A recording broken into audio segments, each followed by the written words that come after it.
wish that I had known that God was going to ask us to do this. But he does not give you all of the details.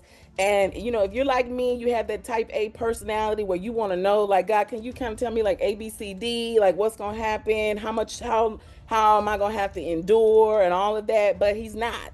But as you take steps of faith, then you begin to see the way. So then I was like, okay, we'll see about trying to do another egg retrieval while I'm here, which would be in what we call the luteal phase of my cycle, the second half. They don't normally do IVF in the second half. Normally it's in the first half. Okay.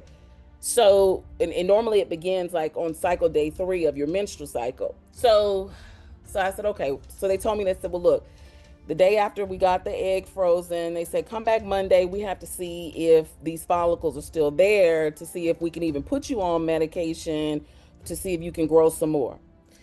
So I said, okay. So I said, well, we got to believe God that they're going to be there, because then I know that this will be confirmation that this is the way that the Lord is leading. So I go back to the doctor and get monitored. And then when I show up, I had like multiple follicles growing. And I was just like, where did y'all come from? And then I just had to say, but see, we serve a God that has no limitations. And I said, God, the one who was told last year that I didn't have any eggs, there was no sign of any eggs, anything. Now, here I am on the third attempt with this particular clinic, the third trip to New York. I've got multiple follicles growing. So we're in the midst of a miracle right now.